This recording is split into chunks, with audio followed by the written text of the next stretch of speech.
Hey all, நான் உங்கள் Stella. இந்த வீடியோல நம்ம என்ன பார்க்க போறோம்னா iconic BGMs of Tamil cinema part 3. படம் பேரு ரிதம். நம்ம அர்ஜுன், மீனா, ரமேஷ் அரவிந்த், ஜோதிகா இவங்கெல்லாம் நடிச்ச படம். இந்த படத்துல ஒரு கேரக்டருக்கும் இருக்க ரிலேஷன்ஷிப்பை மியூசிக்காலே கொண்டு போயிருப்பாரு நம்ம ஏஆர் ரகுமான். ஃபர்ஸ்ட் பிஜிஎம் அர்ஜுனும் மீனாவும் வரக்கூடிய சீன்ல வரும். இந்த பிஜிஎம் வந்துட்டு நதியே நதியே சாங்கோட டியூன்லயே வந்திருக்கும்.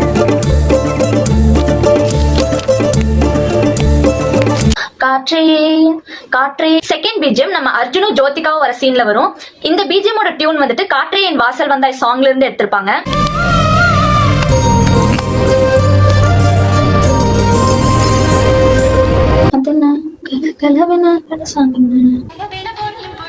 தேர்ட் பிஜிஎம் நம்ம மீனாவும் ரமேஷ் அரவிந்தும் வர சீன்ஸ்ல வரும். இந்த பிஜிஎம் வந்துட்டு கலகலவென சாங்கோட டியூன்ல வந்திருக்கும். இங்க என்ன சொல்லி மாட்டி விட போறீங்க? பேங்க் எல்லாம் கொள்ளடிக்க போறேனா? அன்னைக்கு பெரிய தப்பு நடந்துருச்சுங்க, ரொம்ப சாரி. இதெல்லாமே சாங்ல இருந்து எடுத்த பிஜிஎம்ஸா இருந்திருக்கும். பட் ஸ்பெஷலா ஒரு 2 பிஜிஎம் இருக்கு. அதுல ஃபர்ஸ்ட் பிஜிஎம் வந்துட்டு ஒரு குட்டி பையன் இருப்பான், மீனாவோட பையன் கேரக்டர்ல நடிச்சிருப்பாங்க. அந்த பையன் எப்பப்பெல்லாம் சீன்ல வரானோ அவங்களுக்கு ஸ்பெஷலாவே ஒரு ஐகானிக் பிஜிஎம் ஒன்னு போட்டிருப்பாங்க. இதோ உங்களுக்காக.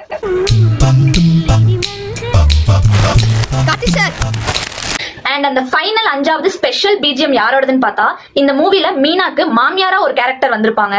அவங்க வரக்கூடிய சீன்ல ஒரு பிஜிஎம் போட்டிருப்பாங்க பாருங்களேன். அல்டிமேட்டா இருக்கும், பாருங்க.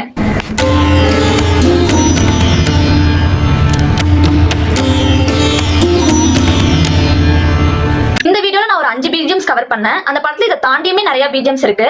படம் இன்னும் பார்க்காதவங்க பாருங்க, ஆல்ரெடி பார்த்தவங்க ரீவாட்ச் பண்ணுங்க. எப்படி இருந்துச்சுன்னு கமெண்ட் பண்ணுங்க. Bye by.